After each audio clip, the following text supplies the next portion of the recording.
Hi folks. Well, if you've seen my most recent video, you'll have seen that I fitted new clutch springs, new battery and a few other bits and pieces on the CBR. And yesterday I took it outside and tried to start it, and it wouldn't start at all. The engine would turn over but it wouldn't fire, so it's kind of back to that problem again. So what I realised is that the problem must be to do with the wiring that I'd done, because I'd done quite a bit of work on the wiring over the last sort of week or so. So I took the seat and the tank off and I had a look at the wiring again, and cut a long story short, eventually I figured out that I was missing a wire which basically goes from, well, basically supplies juice to the starter button, which goes through the ignition kill switch and ultimately goes back to the ignition. So effectively it's a bit like trying to start it with the ignition kill switch on, and obviously that's why it wouldn't start. So I got a bit of wire, crimped it, fitted it, fired it up, and it started straight away, and the engine ran fine, and it sounded really good, and it all revved quite high and all the rest of it. So I was quite happy with that. So put my tools away, got my gear on, and rode it up to the top end of the village and went to the post office. Went into the post office, came back out,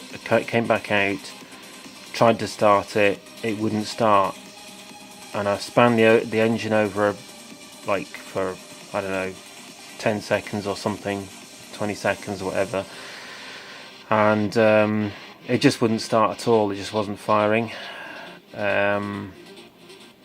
And the battery was starting to sound a bit low, like it was struggling to turn the engine over. It was turning over kind of slowly. Now that's a brand new AGM battery that I just bought, the Powerline battery that I mentioned in a previous video, I think. And I tested it with my multimeter earlier on today, and it's making 12.73 volts. So basically what I've come to realise is that the problem with the bike, I think, is the charging system. Or at least that's one of the problems. That's like another problem that I've come across since resolving, you know, all the ignition problems and what have you. So I think the current problem essentially is that the battery seems to be discharging actually as I ride the bike. It's not discharging while the bike's parked up like it is now. It's discharging specifically when I'm riding it.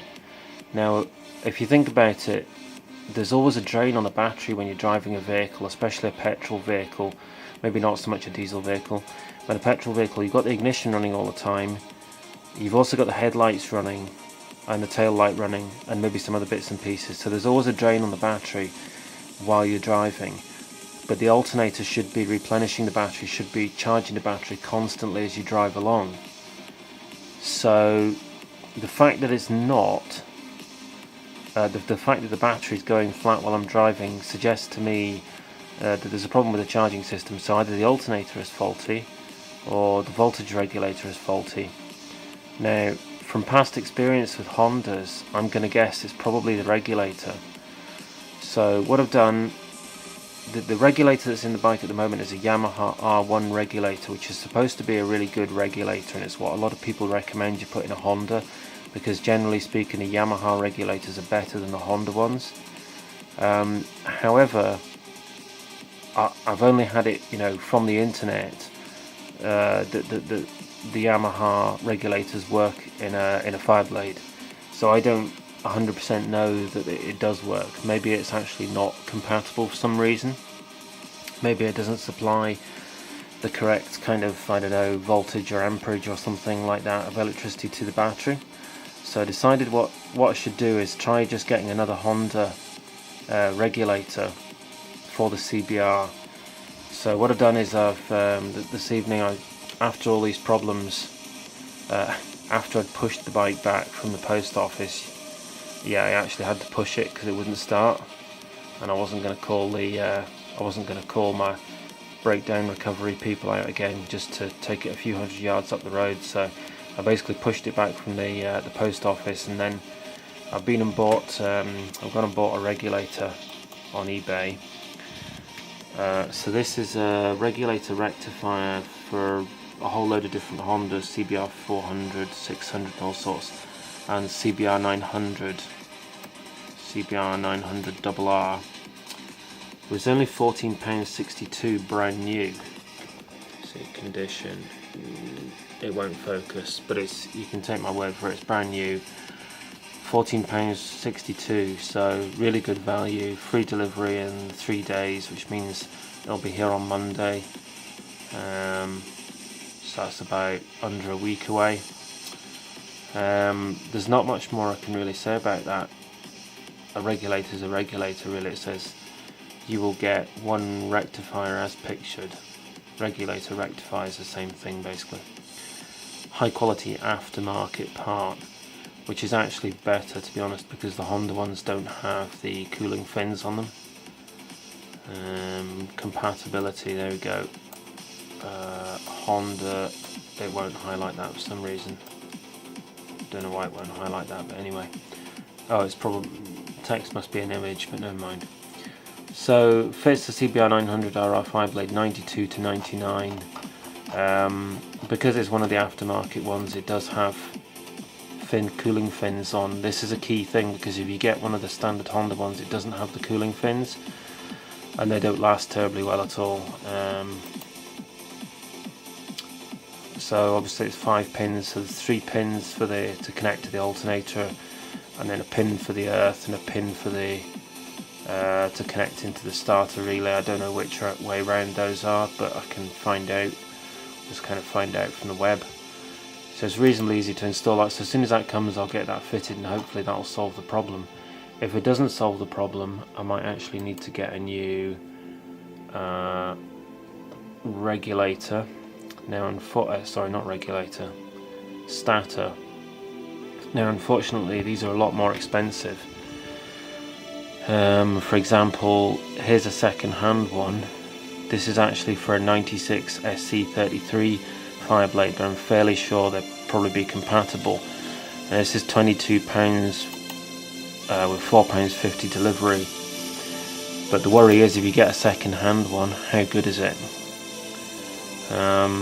Generally, most of the second-hand parts I've had off eBay have been okay, but I always feel like I'm taking a bit of a chance with it, with second-hand stuff. Some of these wires here look a little bit kind of chafed, a little bit tired, I don't know. It might be fine, but it's difficult to say, you don't really know. I could gamble like 30 quid, whatever that is, 27 quid, 26.50 on that. There's another second-hand one there, 37 quid, which is also for an SC33 Fireblade.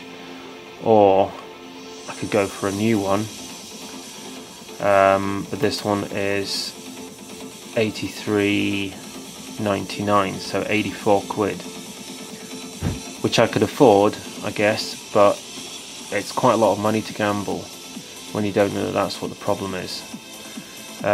This particular one, on the plus side, this particular one is for exactly the bike, well, exactly the engine that I've got. The engine in my bike is a CBR 900 RR 94, and this is for a 94, so that's just spot on. Also, I notice it comes from M&P. I've had quite a bit of stuff from M&P in the past, and it's always been really good. So essentially, for that money, you're getting a starter and the cable that goes with it, and the seal for the cable, and the block connector at the other end. I mean, that would be a good option, but it is a lot of money to spend, so I've already sunk a lot of money into this project, so I don't know. Free postage as well. I'll have to decide whether I'm going to go for that. I think what I'm going to do first is I'll just wait until the regulator comes. When the regulator comes, I'll fit that. Hopefully that'll fix it. If it fixes it, great. If it doesn't, I'll just probably have to go and splash 84 quid on a starter, which is not ideal, but the thing is, I just want the bike to run, so if that's what I have to do, then that's what I'll do. So thanks very much for watching, and if you wouldn't mind, just click the like button and the subscribe button. That would be great. Thanks very much, and see you later.